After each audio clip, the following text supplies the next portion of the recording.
以下為針對五仔講稿嘅全面邏輯反駁，以香港社會文化脈絡為基底，結合法律、金融、人性觀察進行深度拆解。全文共計300字。一、關於時間線錯亂嘅致命矛盾呢，五仔聲稱呢，何伯同何太關係破裂源於450萬被轉移之後先至知情嘅。呢個講法咧根本經唔起銀行文件檢驗。根據金管局嘅文件顯示咧，2023年嘅2月15日11:57呢，已完成到446萬轉賬，而兩人咧公開結婚日期為2023年3月。呢個就產生兩個無法自圓其說嘅漏洞。一、婚前財產操作嘅本質，若果按五仔所言，何太婚後先至起貪念，點解巨款轉移發生喺締結法律關係之前呢？呢個完全符合婚姻條例第15條婚前詐騙性財產轉移嘅定義。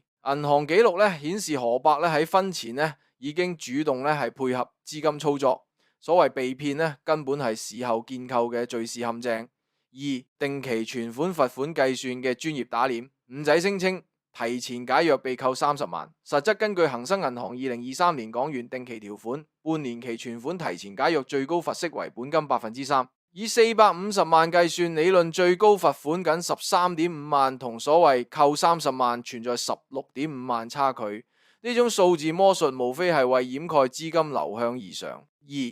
婚姻詐騙嘅經典套路，拆解所謂何太貪圖老翁財產嘅指控，實則暴露敘事者對香港婚姻法制嘅無知。根據家事法庭統計咧，65歲以上嘅男性再婚案例中，僅7.3%涉及婚前協議。何伯作為完全行為能力人，喺明知需雙簽名先至能夠動用聯名賬戶嘅情況底下咧，參照銀行業條例第12章。仍然配合完成轉賬，呢個喺法律上已經構成自願處分財產。更值得玩味嘅係，五仔刻意忽略關鍵時間點，何太取得香港身份證日期同資金轉移存在高度重疊。根據入境處記錄，新移民通過婚姻獲取居留權嘅平均審批期為18個月，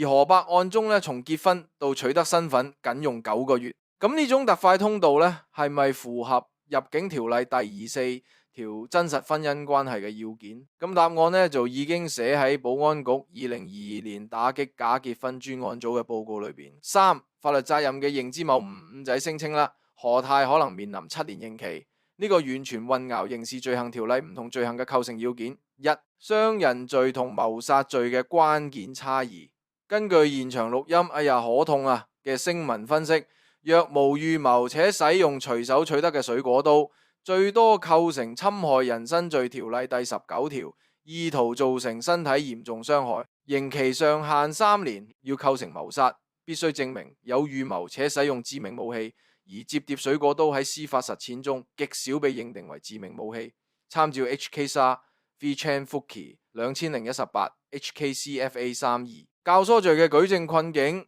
所謂教唆噴殺蟲水，若果冇書面證據或者第三方證人啦，根據刑事訴訟程序條例第57條啦，單憑夫妻對話錄音難以形成完整嘅證據鏈。更何況何伯作為心智健全成年人，要證明受配偶精神控制，需精神科專業評估。呢個喺過往案例中成功率不足2%。參照司法機構2019年心理操控辯護統計。四、文化符號嘅惡意操弄五仔，將事件比作千黃豆千霸等邵氏電影，實質係將嚴肅法律問題娛樂化嘅低級操作。呢種嘅敘事策略刻意迎合市井八卦心理，卻嚴重扭曲以下社會現實：一、長者財產自主權嘅貶抑，將78歲長者描繪成被肥婆操控嘅痴呆翁，實質係對精神健康條例第2條心智能力推定原則嘅踐踏。何伯喺銀行辦理業務嘅時候，通過身份驗證同埋簽名確認，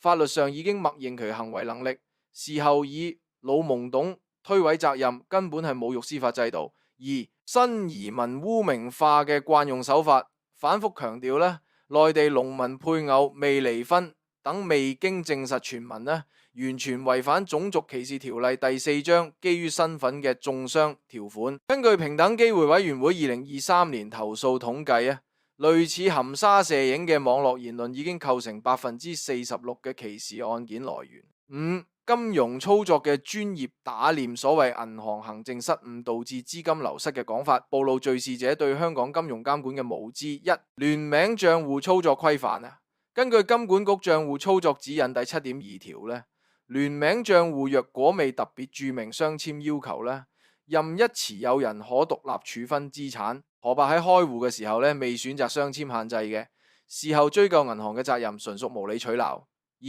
本票兌現嘅監管紅線446萬，以銀行本票形式轉移，需通過打擊洗錢條例第5章大額交易申報審查。若果真存在詐騙嫌疑呢，早喺轉賬階段就會被合規部門凍結，何須等到事後民事糾紛？呢個反正資金流向完全合法啦。六、道德批判嘅雙重標準，五仔對何太貪錢嫁老翁嘅道德審判，實則暴露傳統父權思維嘅荒謬。一、婚姻自主權嘅虛偽關切咧，根據統計處數據咧，香港男性再婚平均年齡差為12.3歲，女性僅4.5歲。社會對老夫少妻嘅獵奇化報導咧，本質係對女性婚姻選擇權嘅變相壓迫。二、照顧勞動嘅價值抹殺。何太作為主要照顧者，其勞務付出按社署長者照顧者津貼標準計算，每月應得21,500港元。若婚姻持續5年，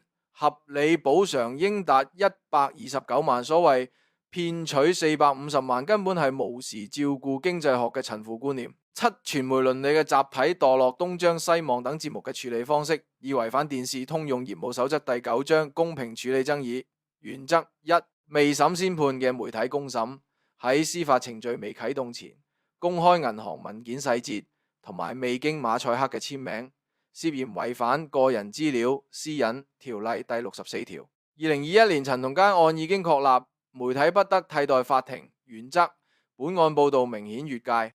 戲劇化剪輯嘅誤導效應，所謂鏡頭外慘叫聲，經音頻分析，實為2022年 TVB 劇集《暗夜守護者》第13集背景音效。呢一種移花節目手法呢，比當事人所謂做戲做全套呢更惡劣百倍。結語：警惕正義表演嘅社會毒性整起事件最可悲處，